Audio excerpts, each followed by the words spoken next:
Chapter 1. Dawn over Metropolis. The first light of morning spilled across Metropolis, painting the skyline gold. Glass towers caught the sun and threw it back into the heavens, while the streets below stirred with the hum of taxis, the bark of street vendors, the thousand voices of a city waking. To anyone else, the sound was chaos. To him, it was music. Clark Kent stood at the edge of the Daily Planet's rooftop, tie flapping in the breeze, glasses fogged faintly from the chill. His jacket hung loosely from his shoulders, too large by design, the way he liked it. Anonymity was a costume, just like the one he wore beneath. He closed his eyes, and the world sharpened. A subway train groaned beneath the weight of morning commuters, its wheels sparking against the track. Somewhere across the river, a heart monitor quickened its beeping. In the distance, tires screeched as a delivery truck swerved, horn blaring, and a mother screamed her child's name. Clark didn't hesitate. The tie whipped away as he stepped from the edge. A blur of blue and red caught the dawn, the air itself shuddering as he cut through it. Glass windows reflected a streak of color that vanished before eyes could catch it. By the time the truck skidded into the crosswalk, Superman was already there. He braced a single hand against the hood. The truck bucked, metal screeching as if it had hit a wall. Rubber smoked, asphalt cracked, but the machine stopped dead, inches from the frozen pedestrians. The driver's hands trembled on the wheel, his face pale, sweat dripping down his brow. Superman leaned forward, eyes calm but steady. "Easy," he said gently. "Take a breath. You're safe." The man nodded, choking on his relief. Superman turned, scanning the crowd. A little boy clutched his mother's waist, wide eyes fixed on him. The cape fluttered behind him in the wind, crimson against the gray morning. For just a moment, the world was still. Fear melted into awe. Then the sirens came, and the city's rhythm resumed. Superman gave the boy a small smile before lifting into the air again. The cheers faded behind him as he soared upward, the skyline falling away beneath his boots. High above, in the calm between earth and sky, Clark let out a long breath. Every time, it was the same. Gratitude, hope, relief in their faces. And every time, the same question pressed heavier on his heart. How many more could he save? How many more would need him tomorrow? Because for every truck stopped, every heart steadied, he knew the shadows waited. Metropolis was bright, yes, but brightness cast long shadows, and in those shadows, danger grew.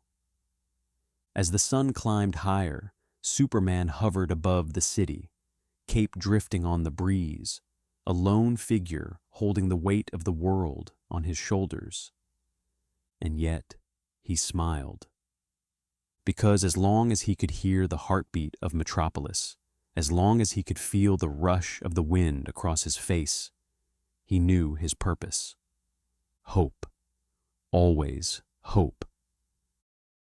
Chapter 2. A City of Stories. The Daily Planet newsroom was chaos wrapped in fluorescent light. Phones rang in unison. Reporters shouted across desks, and the smell of ink and burnt coffee hung in the air like a second skin. Perry White's voice cut through it all, rough and commanding, a lion roaring from the editor's desk. "Where's my copy on the waterfront fires? Lane, Kent, I need something on my desk before noon that makes people care."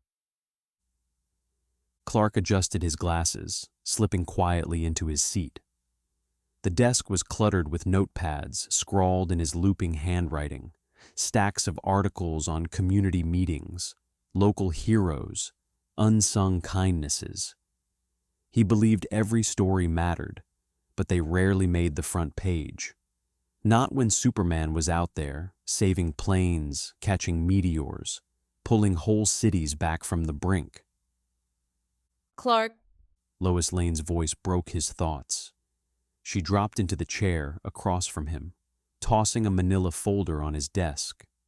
Her hair was still windblown from the morning rush, her pen already scribbling notes before the folder had even landed. we're chasing a lead on LexCorp's new transit initiative. Half the funding's unaccounted for, and guess what? The contractors are ghosts. Clark glanced at the folder. And Perry wants us to connect it to Superman. Lois smirked, leaning back. Perry always wants Superman. I swear if you wrote a story about lost puppies, he'd find a way to wedge a cape in it. Clark gave a small, warm smile. Lost puppies deserve stories, too. She raised an eyebrow at him, You're impossible, Smallville. but she didn't mean it harshly.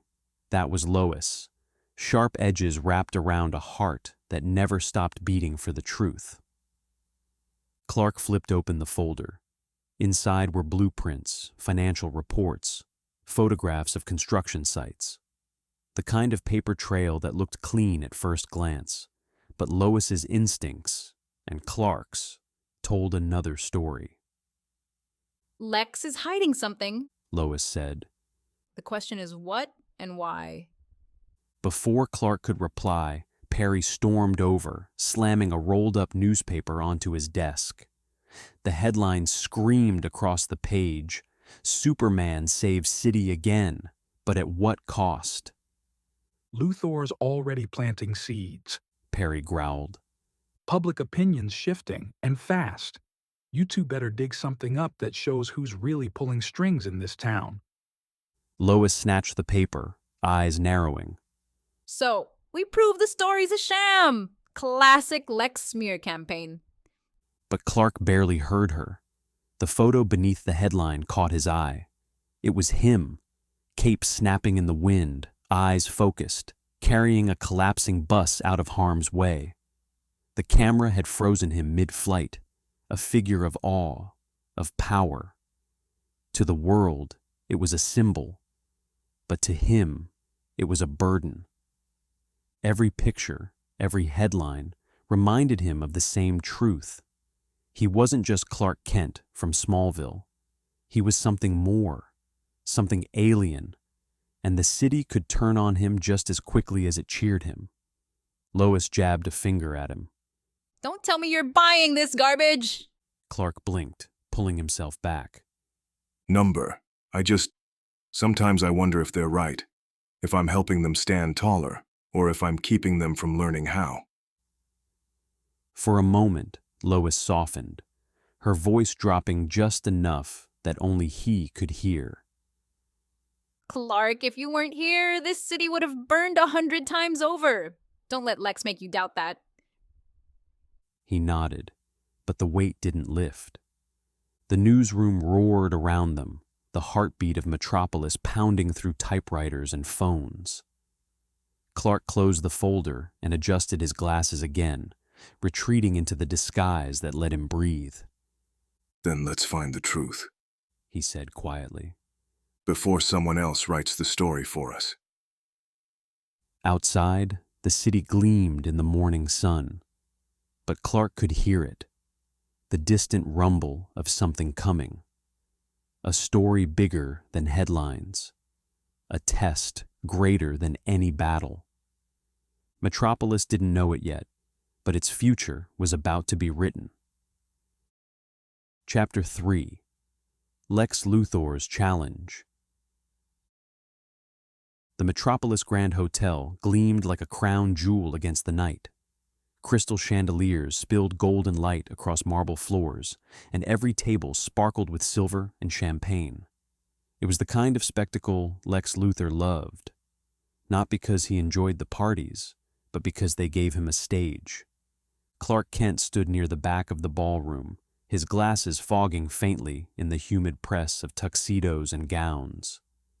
He adjusted his tie for the third time, notebook tucked in his jacket pocket, trying to look like just another reporter. Lois was already in the crowd, sharp and unmissable in a crimson dress, her eyes scanning, recording, calculating. The orchestra's music softened. The crowd shifted as Lex Luthor took the podium. He was everything the photographs promised: tall, confident, perfectly polished. The gleam of his bald head caught the light, but it wasn't vanity. It was command. Luthor didn't just enter a room, he owned it. Ladies and gentlemen, He began, voice smooth as glass. Metropolis stands on the brink of a new tomorrow. A tomorrow built not on fear, not on dependence, but on human ingenuity. Polite applause rippled through the room. Clark scribbled notes, though his attention wasn't on the words. He was listening for the undercurrent, the hidden agenda beneath the rhetoric. Luthor's smile widened. We live in an age of miracles. An alien among us can fly through the skies, lift mountains, and stop bullets with his chest. It is impressive, even inspiring. He paused, letting the flattery breathe. Then his voice sharpened. But it is also dangerous. A murmur stirred. Clark's stomach tightened. Every day, we cheer as this Superman pulls us from the jaws of disaster. Luthor continued. But ask yourselves, what happens when he fails? When his power falters? When his alien morality decides we are not worth saving? The applause this time was hesitant, uncertain. Lois's eyes narrowed. She was already plotting her angle. Clark felt the weight of every gaze in the room, every whisper, every doubtful glance at the newspaper clippings in their minds. Luthor leaned forward, voice intimate, conspiratorial. We must decide tonight whether Metropolis will place its future in the hands of a god, or whether we will build it ourselves. My company, Lex Corp, is prepared to lead us into a future of security, prosperity, and progress, a future free from dependence on alien intervention. The room erupted in applause now, louder, more confident. Clark adjusted his glasses, hiding his clenched jaw. He saw the way Luthor's eyes flickered across the crowd, not basking in their praise, but calculating it, measuring loyalty like currency. And when his gaze passed over Clark, something lingered, something sharper, colder. For a split second, it was as if Luthor knew. Lois slipped to Clark's side, whispering through the clamor. He's setting you up. Every accident, every rescue, he's going to spin it into proof you're dangerous. Clark's voice was low, pained. Maybe he's right. Maybe they are too dependent on me. Lois's hand brushed his arm, grounding him. Don't you dare start believing that, Kent. Lex doesn't care about people. He cares about power, and you're the only one he can't control. Clark said nothing. He watched Luthor bask in the applause, every clap another thread woven into his web. Superman could stop fires, save planes, move mountains. But this was a battlefield where fists meant nothing, and Lex Luthor knew it. Chapter 4. The Weight of the World. The farmhouse smelled of coffee and rain-soaked earth. Outside, the Kansas fields stretched endlessly, green and gold under the late afternoon sun. Storm clouds were gathering in the distance, but for the moment, everything was still. Clark sat at the kitchen table, glasses set aside, shoulders heavy. He had flown here the way a man might stumble into a confessional, seeking something he couldn't find in the city. His hands, capable of holding up buildings, now cradled a mug that steamed faintly against his palms. Martha Kent moved easily around the kitchen, her presence as familiar as the creak of the floorboards. She poured herself a cup of coffee, then joined him, lowering into the chair across from her son. "You've got that look again," she said softly. Clark tried to smile, but it faltered. What look? The one you used to wear when you were little, when you were trying to figure out why you weren't like the other kids. She reached across the table, brushing his knuckles with her thumb. Something's weighing on you. He exhaled slowly, staring into the dark swirl of his coffee. Lex Luthor gave a speech last night, said Metropolis can't depend on Superman forever, that maybe they're weaker because of me. Martha tilted her head. And you're starting to believe him? Clark hesitated. The words tasted bitter. What if he's right? What if I'm holding them back? Every disaster, every accident, people wait for me. They expect me to be there. What happens the day I'm not? The screen door creaked as the wind pushed against it. Outside, a hawk wheeled through the sky, riding invisible currents. Martha's eyes softened, but her voice was steady. Clark, you've always carried the weight of the world like it's yours alone, but you're not here to do everything. You're here to remind people they can. You're hope, son, not a crutch. There's a difference. Clark looked up at her, his throat tight. Hope feels small when the whole city's looking at you like they don't trust you anymore. Martha leaned forward, her hand cupping his cheek. Trust isn't about what they say today or tomorrow. It's about what you show them every time you choose to help when you don't have to. Every time you put their lives above your own.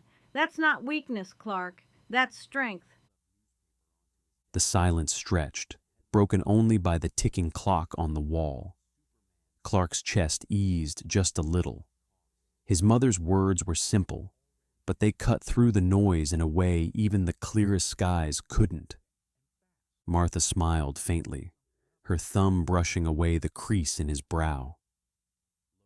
And besides, if you're so worried about what people think of you, maybe write about someone else for a change. Clark Kent's got a good voice, too. A laugh escaped him, small but genuine.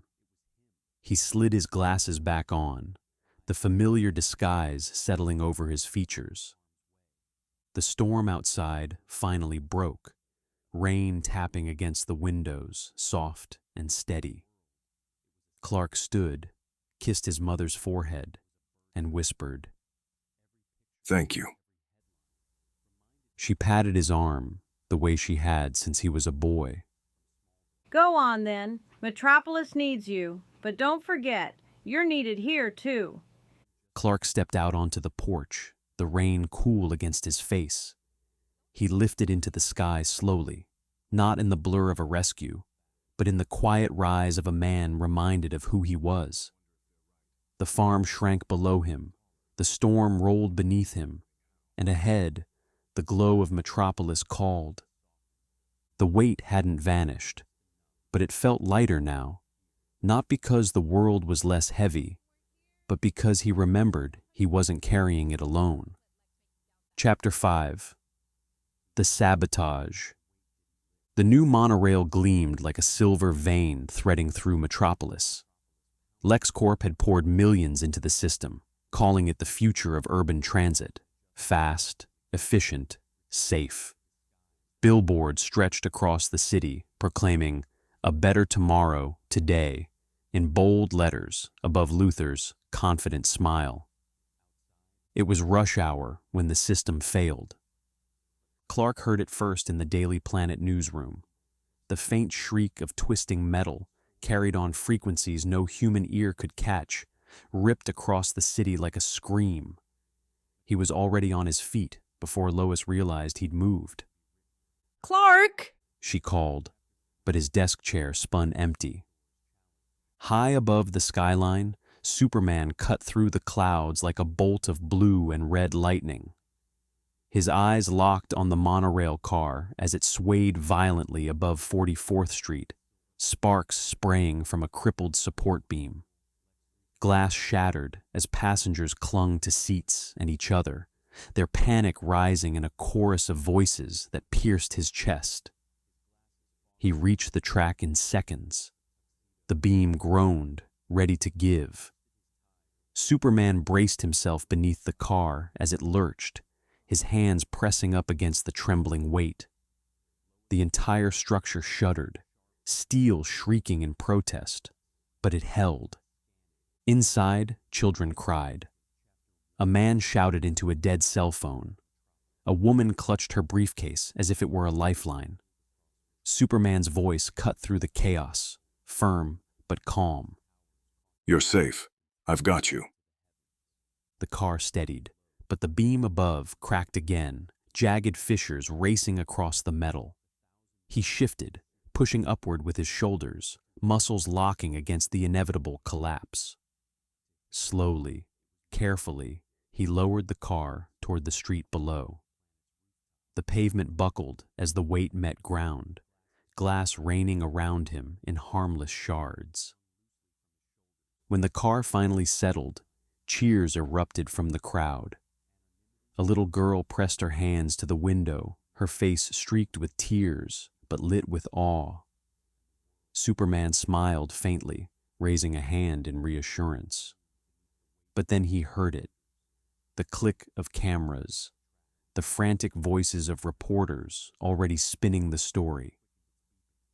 By the time the police had arrived and the passengers were being evacuated, the first wave of headlines hit the feeds. LexCorp's monorail sabotaged. Superman causes chaos in rescue. City in danger again.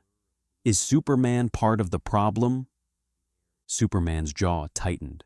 He turned, scanning the fractured beam. The cut wasn't natural. It was clean, deliberate, like a surgical strike. Someone had wanted this to fail.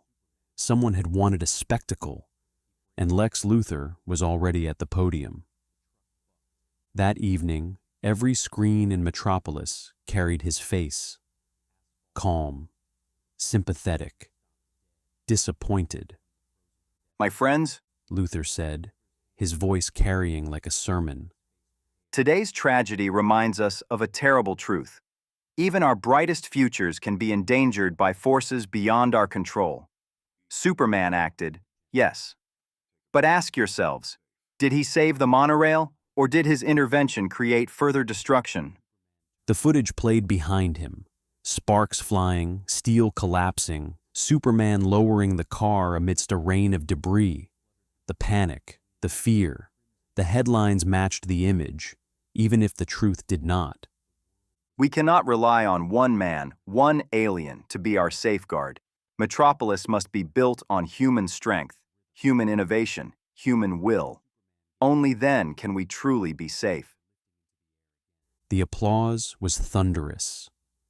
From the shadows of the newsroom balcony, Clark watched the broadcast, his heart heavy. He had saved lives. He had done what no one else could. And yet, in the eyes of half the city, it wasn't enough. Lois appeared beside him, arms crossed, anger sparking in her eyes.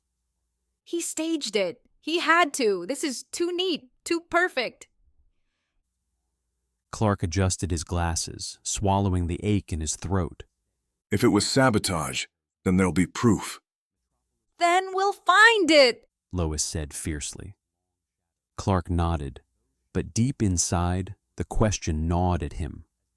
How many times could he save them before they stopped wanting to be saved? The city glittered beyond the glass, brilliant and unyielding. But beneath its light, shadows moved, and Lex Luthor's voice was already shaping them into knives. Chapter 6. Enemies in the Shadows. Night fell heavy on Metropolis, its brilliance dimmed by rain that smeared neon into rivers of color. From above, Superman hovered, eyes narrowing as he scanned the city's veins. Every sound reached him, horns, arguments, laughter, but he focused on whispers carried through alleys, the conversations meant never to be heard. One name rose again and again: LexCorp. It wasn't just the monorail, sabotaged shipments, missing funds, protection money sliding into the pockets of gangs who operated in the Narrows with newfound confidence. Threads weaving into a tapestry of corruption, all feeding back to the same source. But Clark Kent couldn't print whispers. He needed proof, and Superman needed to know how far Lex's reach went. He found his way into the underbelly of Metropolis, where the skyscrapers gave way to rust and ruin. An old steelworks, long abandoned, pulsed faintly with illegal life. Inside, voices echoed over clanging pipes and flickering lights. Superman drifted silently to the catwalk above, cape shrouding him in shadow. Below, men in LexCorp jackets unloaded crates stamped with the company's logo. But the contents weren't tools or materials, they were weapons. Before he could descend, the room shifted.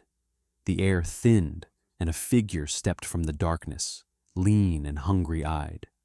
His skin shimmered faintly, as though light itself bent around him.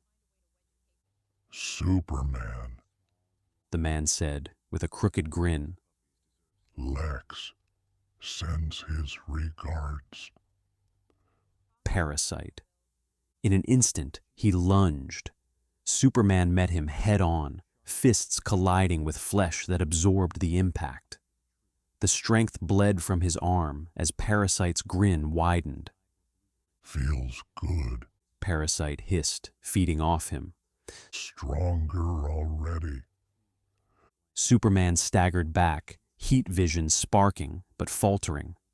Parasite grew taller, more solid, drunk on borrowed power. Around them, the smugglers scattered, cheering as if their champion had arrived. You can't fight me. Parasite jeered, voice thick with stolen strength. I am you now. Superman's knees buckled, his body heavy as lead. But even as the life was drawn from him, his eyes darted. Not to Parasite, but to the crates. His mind worked faster than his failing body. He didn't need to win the fight here. He just needed to end the stage. With a final surge, he slammed his fists against the catwalk supports. Steel shrieked, the structure collapsing. Crates crashed down in a storm of splintering wood and twisted metal, burying smugglers and weapons alike. Parasite stumbled, balance broken, grip loosening. The energy returned in a rush, Superman tearing free. He caught Parasite with a thunderous blow that sent him sprawling through the rubble, unconscious before he hit the ground. The warehouse smoldered with sparks and broken beams. Superman stood amidst it, chest heaving, cape torn. He looked down at the LexCorp logos scattered across the debris. Proof. But proof wasn't always enough. Later, in the quiet of the Planet newsroom, Clark laid the photographs on Lois's desk. Weapons, smugglers, a criminal for hire whose leash led straight back to Lex Luthor. Lois flipped through the photos, her brow furrowed, but her smile sharp. This is it, Smallville, the thread that unravels the whole suit. Clark adjusted his glasses, watching the rain bead on the windows. If the city wants to listen, They will. Lois said, fire in her voice. We just have to shout louder than Lex. But Clark knew shouting wasn't always enough. Shadows had a way of swallowing the truth. And tonight, those shadows had almost consumed him. Chapter 7. Truth and Lies. Morning came restless. The sky over Metropolis was a dull slate gray, heavy with clouds, as if the city itself was waiting for a verdict. Inside the Daily Planet, the newsroom buzzed with arguments and ringing phones. Lois Lane dropped the file on Perry White's desk, hard enough to rattle his coffee. Photos spilled across the wood. LexCorp crates, smuggled weapons, Parasite's broken body sprawled in the rubble. There's your story, she said. Luthor's been funneling money into the underworld and arming criminals. He's not building the future. He's buying control. Perry's eyes flicked over the evidence, his jaw working as he chewed his cigar. For a moment, Clark thought the old man might actually smile. Instead, Perry leaned back, exhaling smoke. It's solid, He admitted. but it won't print. Lois blinked. Excuse me. Legal's already been on the horn. Luthor's got half the city's lawyers in his pocket. We run this as is, and the planet's in court for the next decade. By then, the truth's as dead as yesterday's headline. Lois slammed her hands on the desk. So what? We let him win. We let him paint Superman as the villain while he bankrolls crime. Perry's gaze softened, but his voice stayed hard. I didn't say we bury it. I said we need more. Irrefutable, unspinnable. You bring me that, and I'll run it front page, above the fold. Lois grabbed the file back, muttering under her breath. Then we'll get it. She stormed off, red hair ablaze in her wake. Clark followed quietly, catching up as she shoved the file into her bag. Lois, She cut him off. Don't tell me to calm down. You saw what Lex is doing. Clark's voice was calm, steady, but there was weight behind it. I know. But Perry's right. If we rush it, Lex buries the truth before anyone sees it. She stopped in the middle of the newsroom, staring at him like he'd grown another head. You almost sound like you agree with him. Clark pushed his glasses up, eyes hidden behind the reflection of the cloudy sky. I don't agree with him. I just know he's good at this. He's not fighting with weapons. He's fighting with stories. And he's winning. Across the room, a television blared with Luthor's latest press conference. His voice was smooth, reassuring, dripping with the confidence of a man who never doubted his own reflection. Superman is not our savior. Lex declared. He is a liability. He brings chaos in his wake. Every time he intervenes, our city pays the price. Collapsed buildings, wounded citizens, economic damage. We cannot allow our future to depend on an alien who decides on a whim who lives and who dies. The camera cut to the crowd. Applause, nodding faces, a banner reading Metropolis for Metropolitans. Lois swore under her breath. He's poisoning them. Clark stood in silence, listening to every heartbeat in the room. Some raced with anger, others with doubt, and threaded through it all, a fear he couldn't silence. Fear of him. Later that night, high above the city, Superman drifted in the clouds, cape rippling in the cold wind. Below, Metropolis gleamed, but the voices rose to him still. Doubt, suspicion, mistrust. For the first time in years, he wondered what it would mean if he stepped away. If he let them build a world without him. Could they? Should they? But then his gaze fell on the streets. A fire truck racing toward a blaze. Neighbors pulling children out of a smoke-filled building. Strangers passing buckets hand to hand in a human chain. And his doubt quieted. Lois was right. Perry was right. Even Lex, in his twisted way, was right. Superman couldn't be everywhere. He couldn't save everyone. But maybe that was never the point. He whispered into the wind, words only the city could hear. You don't need me to be perfect. Just present. And with that, he dove, streaking toward the smoke and the cries below. One more story waiting to be written. Chapter 8. When Gods Fall. The night air carried a false peace, the kind that made Clark uneasy. Metropolis glittered below him like 1,000 diamonds cast upon velvet, each light a fragile life. He should have been comforted by it. Instead, he felt the storm waiting. It began as a whisper in his ear, too faint for anyone else to notice. The crackle of fire leaping where it shouldn't. A roar of oxygen pulled too quickly into flame. Superman dove. The Franklin Tower was a pillar of smoke and heat against the skyline. Fire ripped through its upper floors, black plumes bleeding into the night. Windows burst like brittle shells, raining glass across the street. Hundreds of voices called out at once: fear, panic, despair. Superman slammed into the inferno with a shockwave of air. Heat pressed against him, so intense even his skin prickled. He pulled a pair of office workers from the blaze, their screams dying into sobs as his arm shielded them. He guided them to safety, then shot back into the fire. Every trip back in was harder. The flames clawed at him, greedy and relentless. Steel beams twisted, shrieking like tortured animals. In every heartbeat he heard, he had to choose who was closest, who was trapped, who could still be saved. And then, beneath it all, a new sound. The sharp, mechanical whine of a charge arming itself. Not in the tower, somewhere else. Across the street, Superman's eyes flared, slicing through smoke and flame. He saw it, a bomb buried in the foundation of the adjacent office building, its red display ticking down. The same building where he caught the unmistakable rhythm of a familiar heartbeat.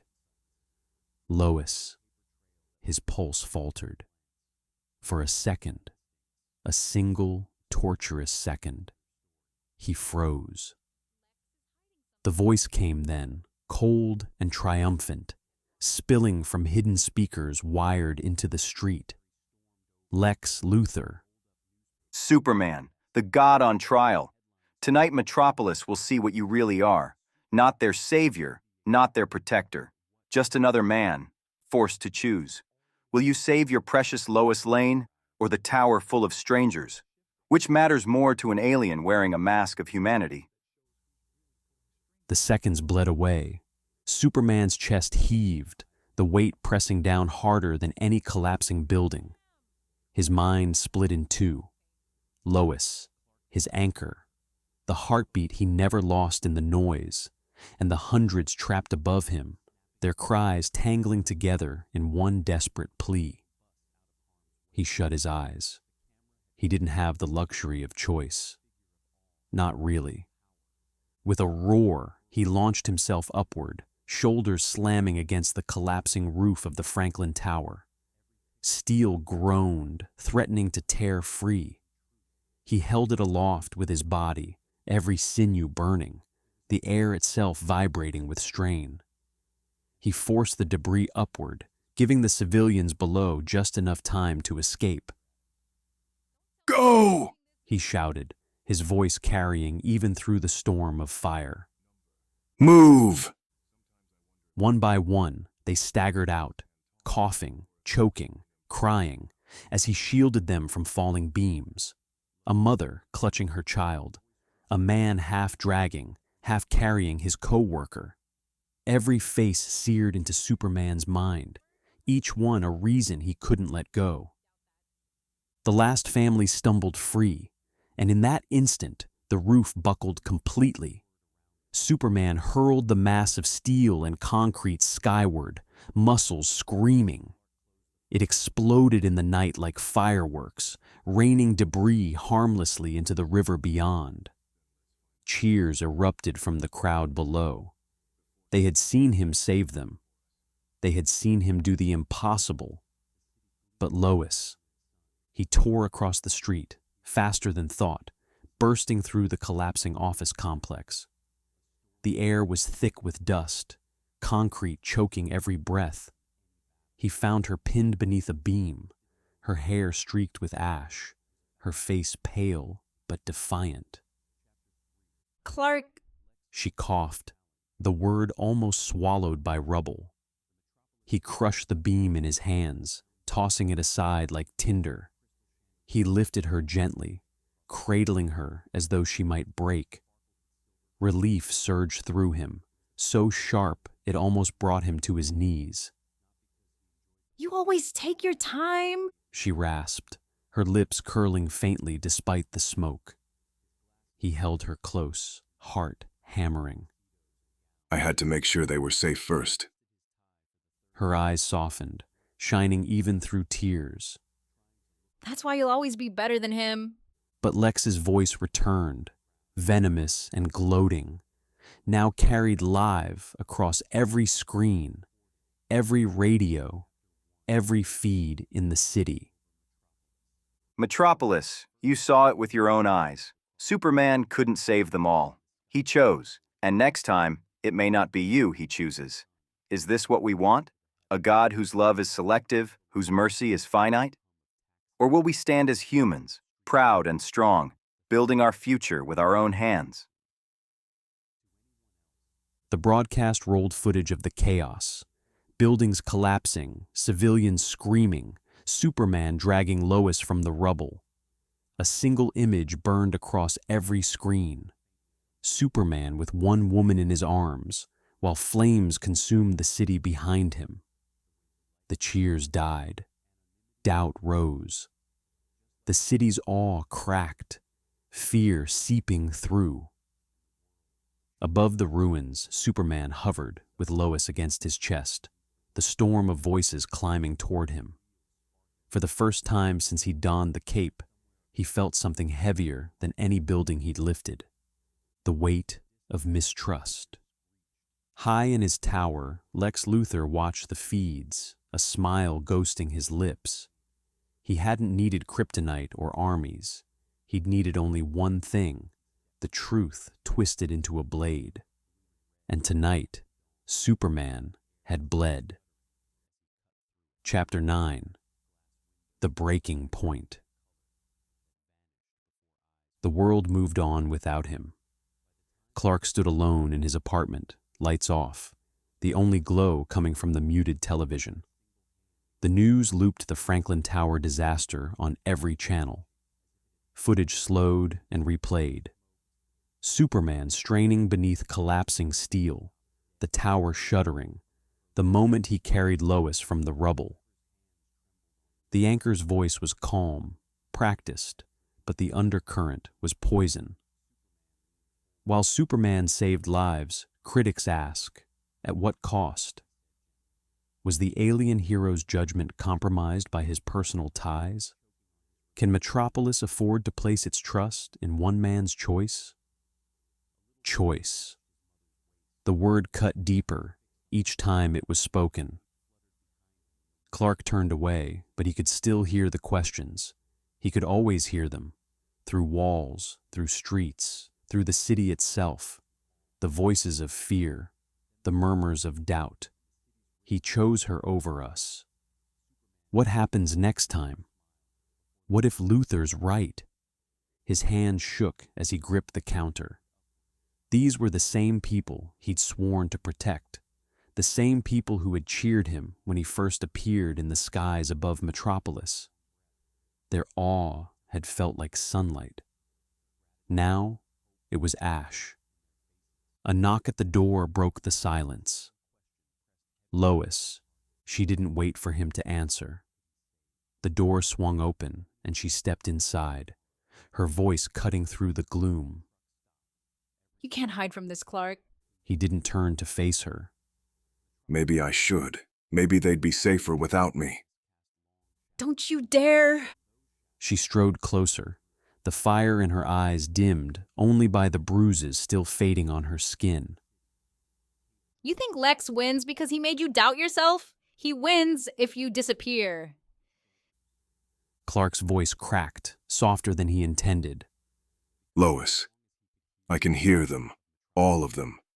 Every doubt, every fear. I saved hundreds, but all they see is the one I carried out first. Lois's anger faltered. She touched his arm, her voice quiet now. Because he made them see it that way. He twisted the truth.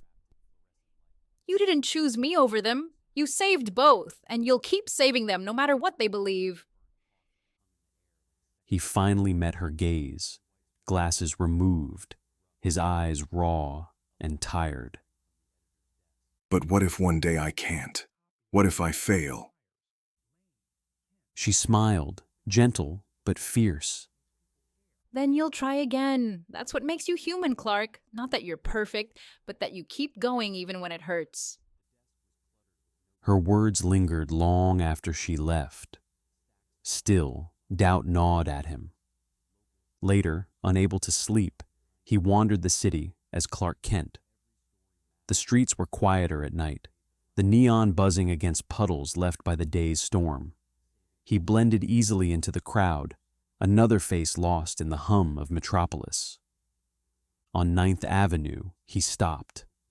A building's facade still bore the scorch marks of the Franklin fire. Families lingered outside, some in blankets, some holding hands.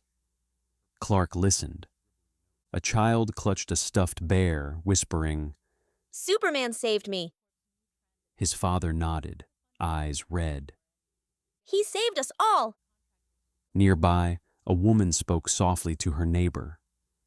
"If he hadn't been there, we'd be gone. Doesn't matter what they say on TV. He was there." The voices weren't cheers. They weren't awe. They were gratitude, quiet and steady, spoken in the dark when the cameras were gone.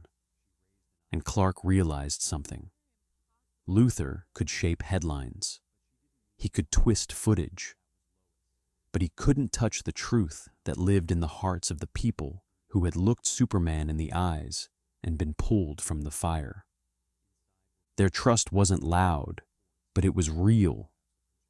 Clark lifted his head, the night wind tugging at his coat. The weight on his shoulders didn't vanish. It never would. But it shifted. It was no longer just a burden. It was a vow. He whispered to himself, almost a prayer. I can't give up, not while they still believe. And with that, he walked back into the night, no longer hiding. The breaking point had come, and he had chosen to endure. Chapter 10: The Trap of Tomorrow. The stage was set in Centennial Plaza. Lex Luthor had chosen the heart of Metropolis for his unveiling. Spotlights speared the sky, banners unfurled in LexCorp green and silver, and giant screens broadcast his face across the city.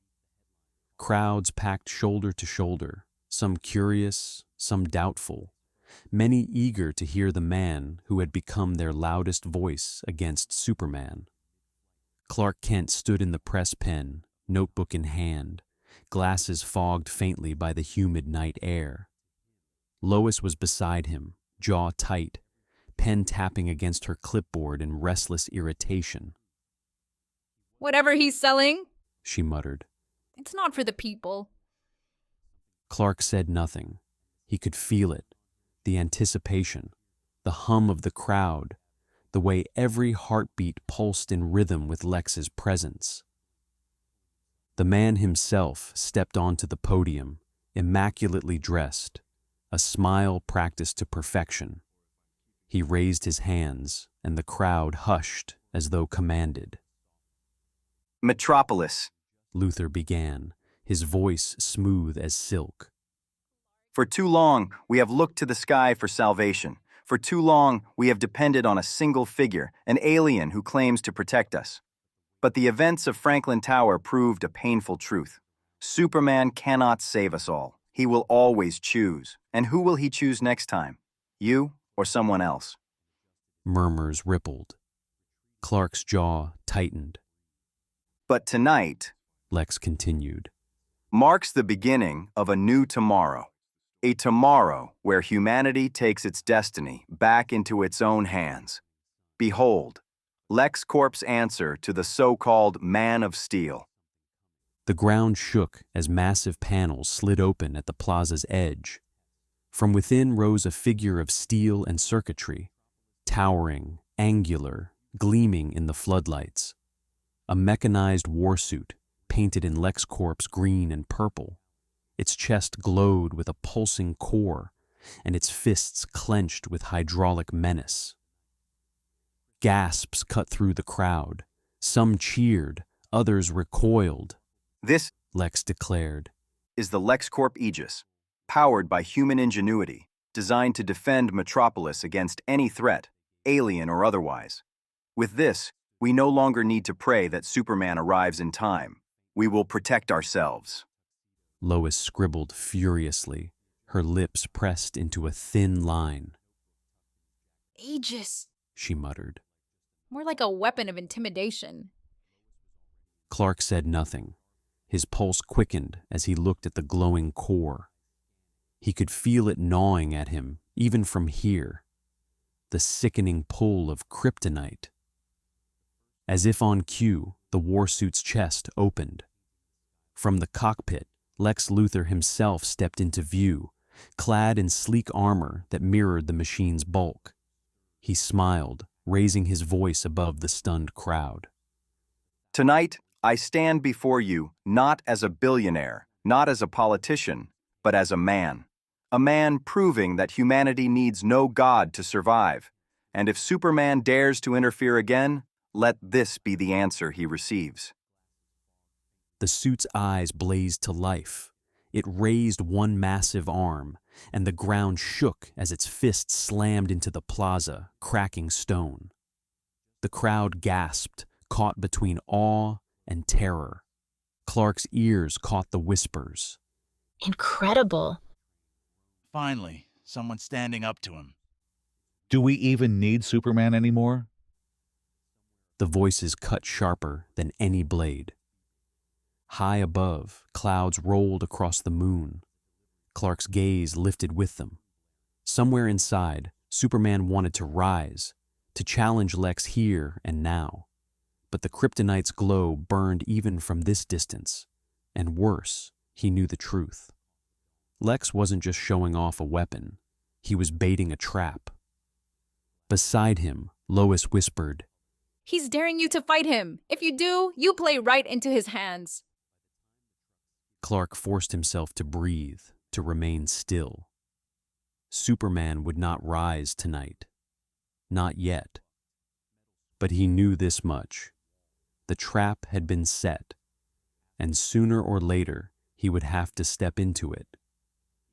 And when that day came, the world would decide, not between man and alien, not between Lex and Superman, but between fear and hope.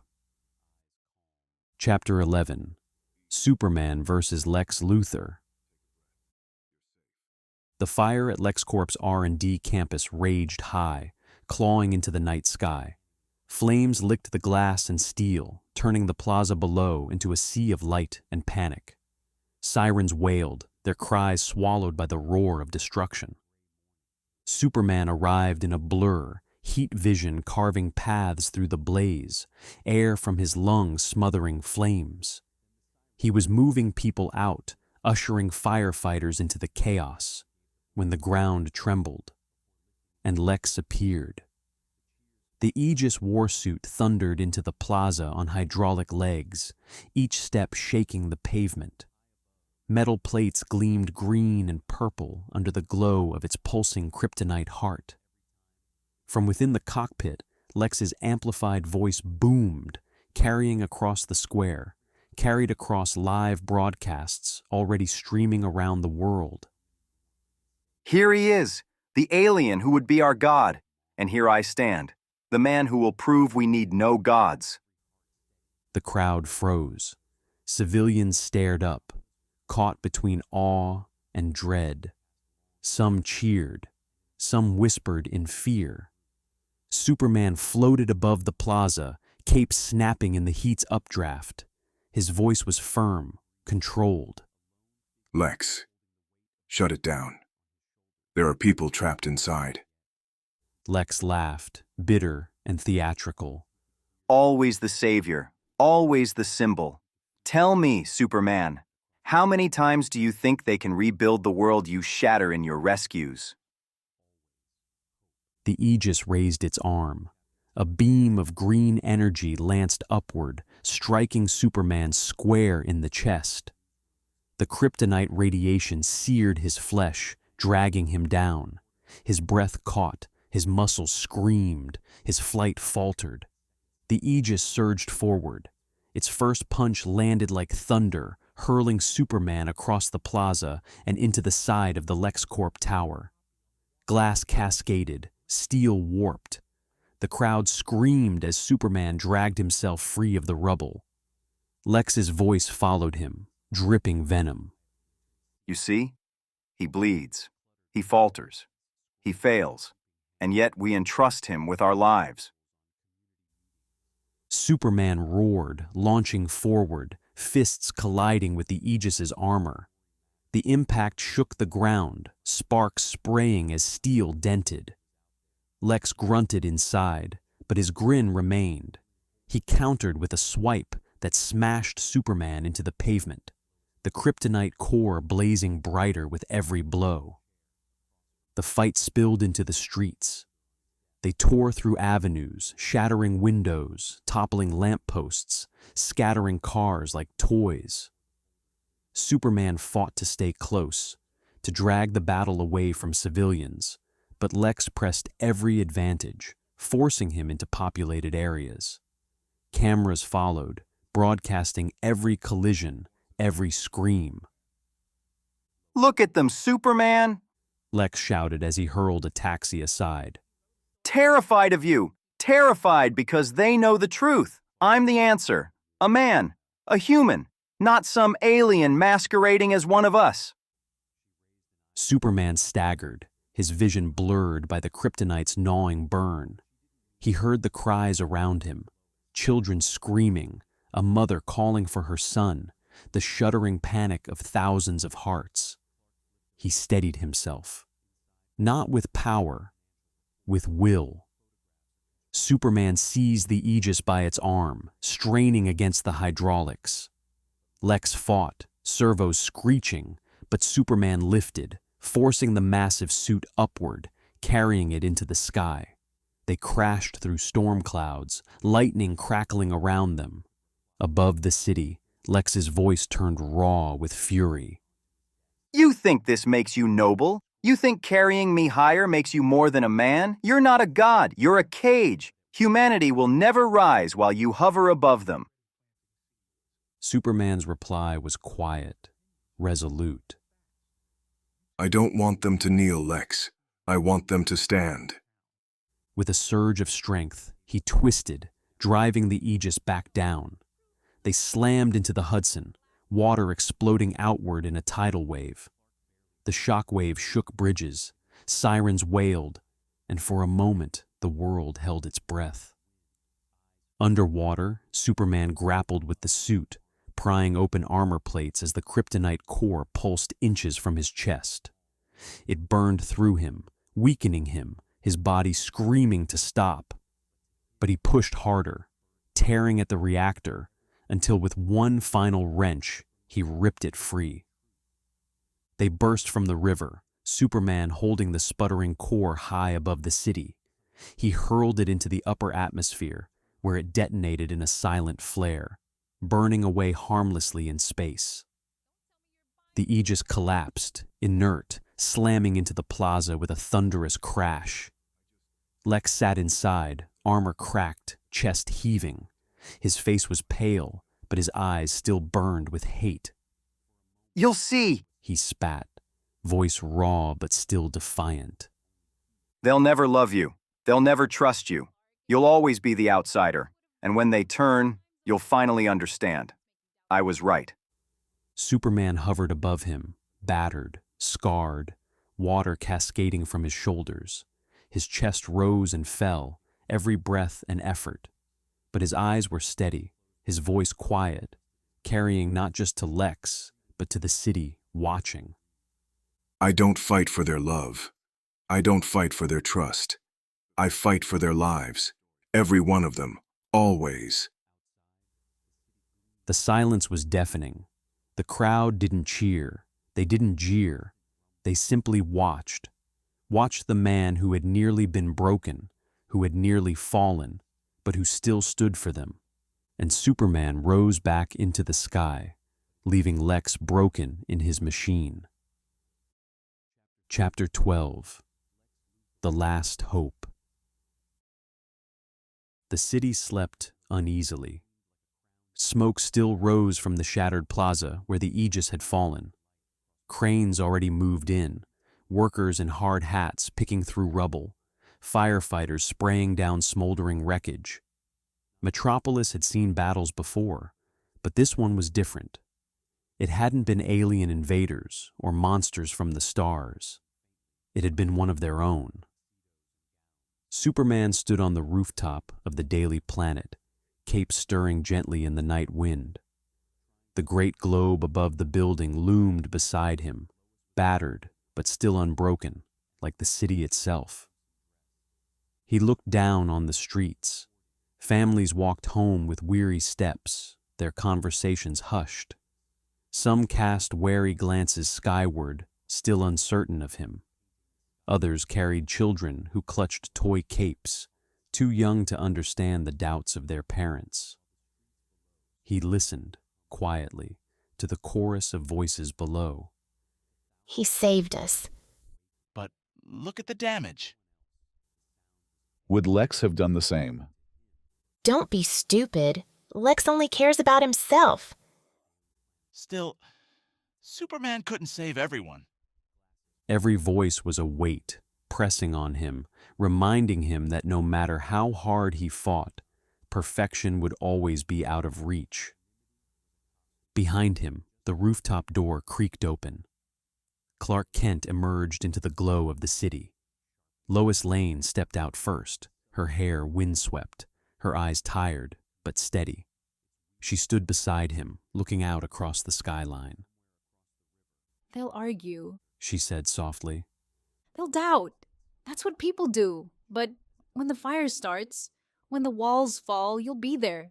And deep down, they know that.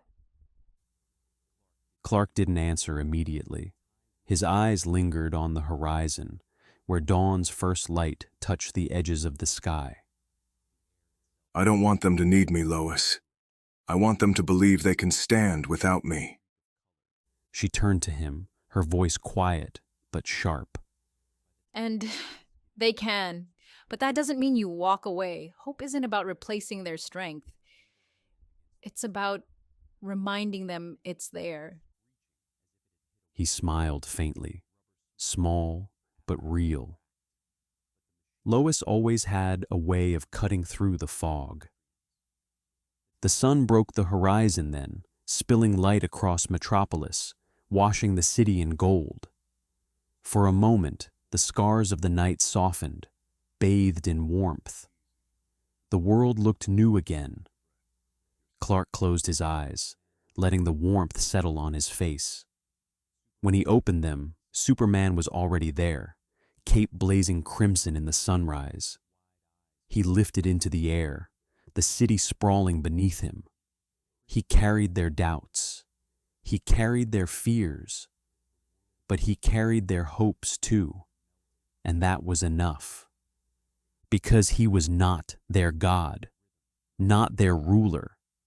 He was their reminder, their last hope.